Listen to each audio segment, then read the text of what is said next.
Hey everybody, it's Jason with Parallel Reality coming back with you today with an article from The Federalist dated September 23rd, and it's entitled, How Democrats Are Grooming Assassins to Take Out Trump. And at the time I'm recording this, you've probably seen that this dude here, who is the attempted second assassin of President Trump, the Justice Department released his manifesto, if you will, where he called on other people to go after Trump. Now, why would they do that is kind of the overriding question here. So let's go ahead and see what this article has to say.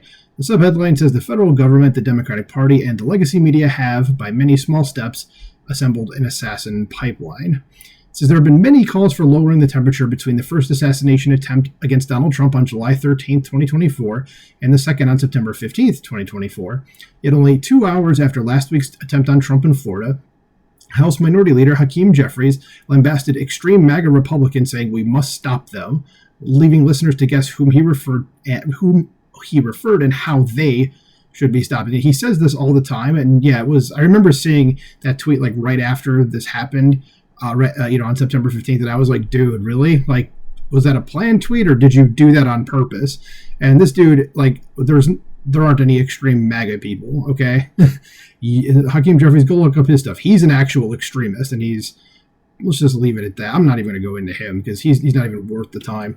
It says it's a part of a constant pattern since Trump emerged on the political scene, starting with assassination fantasies with the resistance, continuing through the Russian collusion hoax, and aided by protective agencies' refusal to secure conservative figures. Yep, all that's true. That's not just the typically aggressive political rhetoric. Leftists have openly engaged in direct assassination fantasies for years. A conspicuous movement to dehumanize one particular person in America has continuously expanded since early 2016 when the resistance formed. Madonna infamously proclaimed, I have thought an awful lot about blowing up, and I'm not going to finish that sentence because, well, we're on YouTube, and that could be a certain kind of threat that I'm not just going to say it, but I know I already said blowing up, but I'm quoting Madonna here in this article. Hi, YouTube. But you can see what it is, a certain building where the president lives in Washington, D.C., which I, Jason, will not actually ever decide to do. So there you go. Hi, FBI, just saying that. So it says, signaling the cultural zeitgeist controllers will wage a no-holds-barred siege against Trump. Yes, so let's just blame Madonna for it. Why not? It says, Kathy Griffin followed in kind, publicized an image of herself holding Trump's dripping severed head. I remember that. That was before I even started really looking at political stuff. I remember seeing that and being like, what the hell is her problem? So it says, shortly afterwards, nightly showings of Shakespeare's Julius Caesar at New York Central Park were capped by the assassination of an unmistakably Trumpian Caesar. Feelers for assassination were going out. And it's because that's totally normal behavior. It says, as of 2017, the resistance could claim, consequence-free, that Trump deserved anything he got up to and including murder. The cultural left intended to not only marginalize Trump, but also to fully demonize and dehumanize him. The race was on to define Trump as the most dangerously destructive person in America. The sheer scale of the propaganda no doubt seized the imaginations of many with dreams of fame and glory. The seeds of assassination were thus widely sown. Says the Russia collusion hoax, funded by Hillary Clinton and the Democratic National Committee and boosted by the CIA and FBI, consumed years of Americans' attention, not to mention hundreds of millions of dollars. During its height, legacy media ceaselessly reiterated that Trump was a threat and no better than a certain funny mustache German guy, further inspiring would-be assassins. Because if you say his name, YouTube might also be like, what the hell are you doing? So we'll avoid that. We'll just call him funny mustache German guy.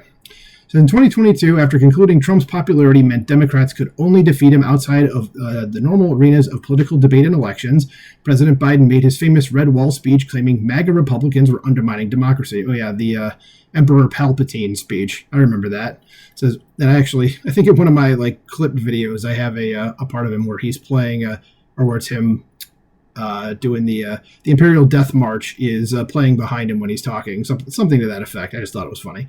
Anyway.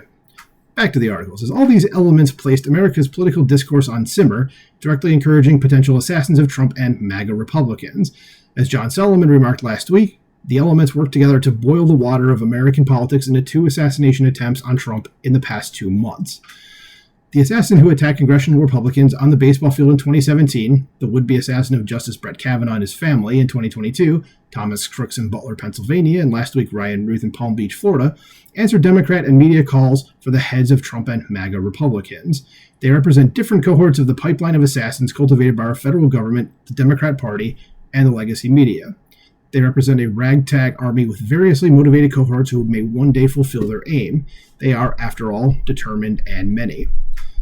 Just as revealing and suspicious is the federal government's inability or unwillingness to protect public officials and candidates.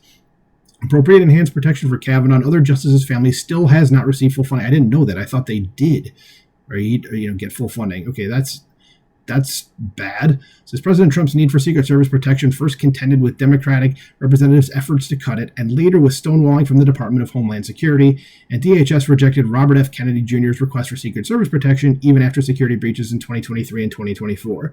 And I think, as a Kennedy, he probably knows a little bit something about family members being assassinated. Says, now it is incumbent upon us to determine whether the federal government, the Democrat Party, and the legacy media have, by many small steps, assembled an assassin pipeline. Not facing this serious situation would be cowardly and could result in a major disaster for the entire nation.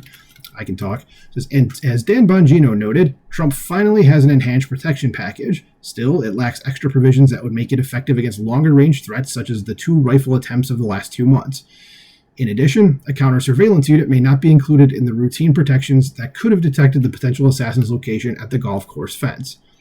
Sanctimonious admonitions of violence and new calls to lower the temperature are not nearly enough. And didn't Biden promise that he was going to do that when he went into office, and then he goes out there and immediately starts just crapping all over Trump? Yeah. So that didn't do anything. It's the fullest possible protection of all candidates without any delay, as well as investigations into the attacks fully independent of the DHS, FBI, and DOJ are required. Most importantly, let us return to the freedom of speech and debate rather than the lies, censorship, and character defamation that has recently overtaken the republic. Yeah, I mean, I agree with this. And one thing I was going to mention, too, is about how there's a bunch of news programs that have come on lately that have said, like, that there's all this violence coming from the right. Like, unironically, they're saying this, and it's just like, where? Like, where is that? Like, this is routinely coming from the left. You see, Jewish students in colleges are undergoing a Charlottesville every single day. Okay, people are out there getting their asses handed to them because they're Jewish. It's all coming from people that are aligned with the left side of the political spectrum. You got these 2 guys that tried to take out Trump, and it's like, again, where are the people on the right doing this stuff? Okay, anyway, yeah, that's just annoying, and that could throw me off onto another tangent, so I'll leave it there. Let me know what you think in the comments below. Like, share, subscribe, and I will talk to you soon. Bye.